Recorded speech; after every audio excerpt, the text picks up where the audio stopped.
Cette vidéo a été produite dans le but d'informer et de divertir. Cette vidéo ne constitue pas un avis légal, médical, psychologique ou autre. Les auteurs de cette vidéo n'assument aucune responsabilité quant à l'utilisation des informations ou des partagées dans cette vidéo. Bon visionnement. Bonjour à tous et bienvenue sur la chaîne. Aujourd'hui, notre nerd va nous apprendre les effets des ondes de la couleur sur notre cerveau. Et de notre côté, il va peut-être nous donner aussi quelques petits trucs pour mieux dormir. Restez avec nous!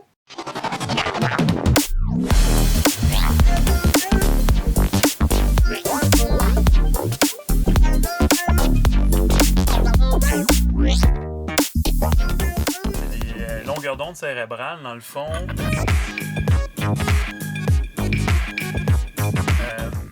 Petit cours universitaire. C'est l'état à laquelle le cerveau émet, la fréquence que le cerveau émet selon le cycle dans lequel il est. OK. C'est-à-dire que, comme là, présentement, on se parle, Ouais. on est en train de parler. Fait que là, on va être dans du bêta, qui est la longueur d'onde, la fréquence cérébrale bêta, qui appelle, qui est le temps où on est en éveil, mais quand même concentré. OK. Comme moi, je suis en train de parler, puis mon cerveau fonctionne à 1000 à l'heure, il y a plus de chances que je sois dans du gamma, qui est une longueur d'onde, une fréquence plus rapide. OK. Un peu, parce que là, c'est vraiment quand tu réfléchis, tu penses, tout ça. Après ça, tu as le alpha, qui est la longueur d'onde, la fréquence où ce que tu es quand tu sommeilles. C'est ça que j'allais dire, quand on dort ou quand on est... Pas tout à fait quand on dort, un petit peu avant de dormir. OK. Tu sais, quand tu écoutes Netflix depuis 2 heures, puis tu es comme en train de t'endormir, mais tu as comme conscience que tu es en train de t'endormir, mais tu n'es pas encore endormi. Là. Ouais. Ou l'état pour les gens qui font de la méditation, l'espèce d'état de début de méditation. Après ça, tu vas avoir du θ. Le θ qui est lui quand tu commences à dormir ou quand tu es en méditation profonde. Là, tu dors, puis tu as le delta qui est en sommeil profond. OK. Le cerveau fait intéressant, puis c'est là où les couleurs rentrent en ligne de compte un peu aussi. C'est que le cerveau va se synchroniser à cette fréquence-là selon la longueur d'onde qu'il perçoit. C'est-à-dire que quand on est en dessous des néons, les néons vont créer une fréquence très très rapide, le néon. Mm-hmm. Le cerveau essaye d'aller à cette vitesse-là. Mais il n'est pas capable de se rendre. C'est pour ça que quand on est longtemps en dessous des néons, on vient épuisé, on vient plus fatigué. Parce que le cerveau, il essaye toujours de suivre cette fréquence-là, mais il n'y arrive pas. Fait qu'il n'a pas le temps de se reposer, il n'a pas le temps de descendre parce qu'il essaye de synchroniser à cette longueur d'onde. Puis ça, c'est un autre sujet, mais on peut l'aborder là parce que pour t'aider toi ou les gens à la maison à être plus équilibrés ou à mieux dormir, idéalement, avant de se coucher, on évite tout ce qui est lumière bleue. OK. Et pas juste... puis la télévision, ça ne dérange pas si on a un filtre bleu qui bloque ou dans les lunettes, il y en a qui en ont. Mm-hmm. Moi, je ne l'ai pas. Pourquoi? C'est parce que ça vient stimuler ton cycle circadien. Le cycle circadien, c'est ton cycle d'éveil-sommeil, dans le fond. OK. Puis, lui, il va être hyper stimulé par le bleu. OK. Dans le spectre 2.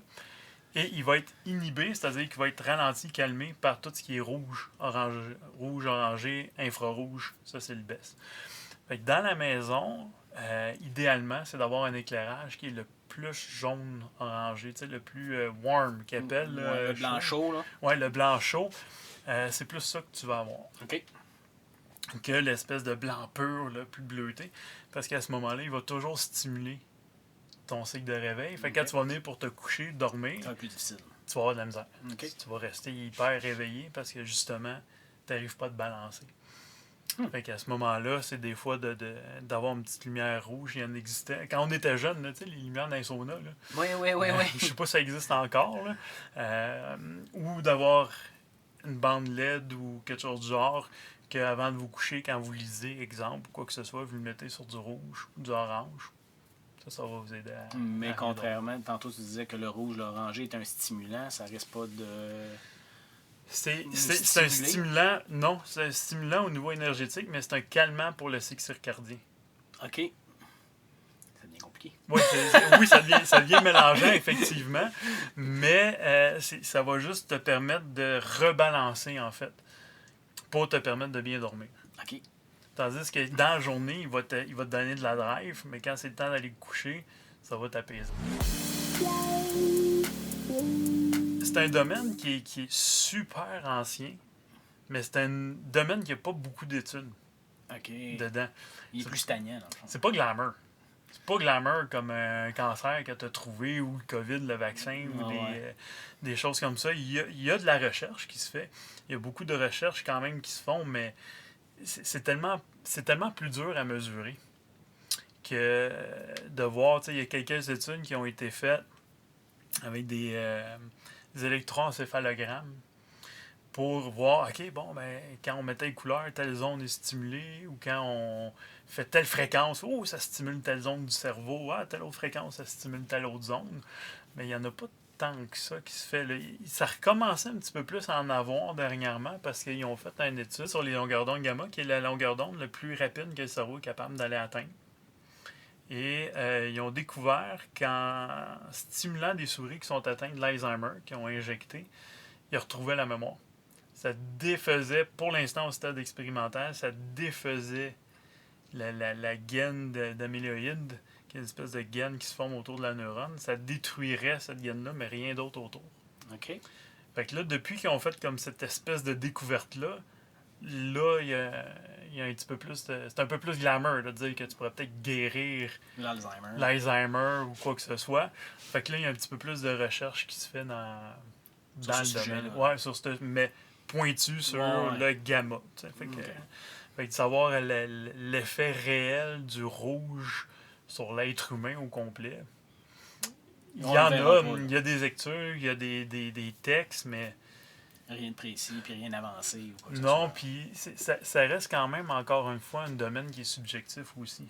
Mm-hmm. Parce que si j'étais capable de dire qu'en te stimulant avec du rouge écarlate, j'ai vu ta pression artérielle monter de 10 points, puis que je suis capable de le reproduire, là, on pourrait dire que oui, effectivement, le rouge écarlate a un effet sur la pression artérielle. Mm-hmm. Mais essaye de trouver une université qui peut financer ça. C'est ça, les personnes qui vont faire ça. Non, c'est ça. Puis après ça, il y a beaucoup aussi au niveau psychologique, au niveau des effets, de quand je vois le bleu, je me sens bien zen. Comment tu fais pour mesurer ça? Il y a des échelles, mais ça reste quand même subjectif. Ouais, puis le bleu, je veux dire, c'est quel bleu exactement? Puis fait que ça devient très dur à reproduire parce que ton effet de relaxation, puis pour moi, être relaxé au même niveau, ça sera pas la même affaire. Ça sera pas la même affaire. Fait qu'on va-tu coter un chaque ou on va coter toi 1 puis moi 3? Ouais. Pourtant, on est dans le même état, mais on n'a pas la même notion. Un peu comme les gens, quand les médecins, moi, quand on va consulter, ils demandent pouvez-vous me dire votre douleur sur 10? Pour moi, c'est un 3. Pour toi, c'est un 6. Et voilà. Fait que ça devient très dur. Fait que c'est pour ça que c'est toujours plus dur à analyser un petit peu à ce niveau-là, parce qu'il n'y a pas de consensus réel de dire hors de tout doute, si je tourne à droite, c'est ça qui arrive. Mm-hmm. Fait que c'est là où le domaine est plus un peu plus nébuleux. Ouais. si on peut dire, mais qui est un domaine fascinant, puis qui a une limite quasiment infinie. Là, parce que tu peux jouer sur un paquet d'affaires. Il y a tellement de diversité de couleurs, tellement de diversité d'intensité lumineuse que ça va aller chercher un paquet d'autres informations aussi. Intéressant.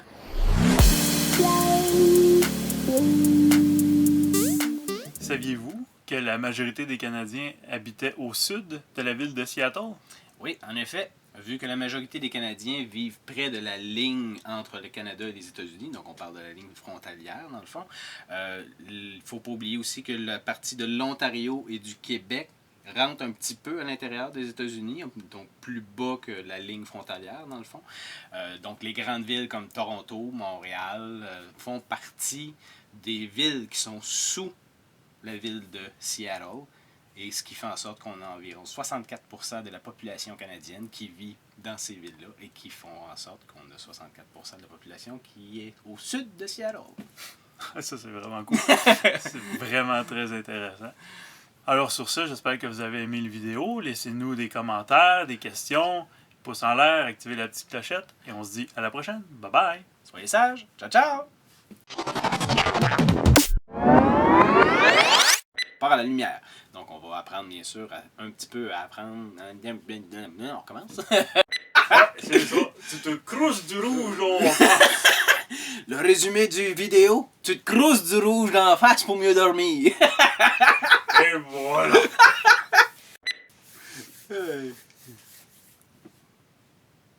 Je parte là.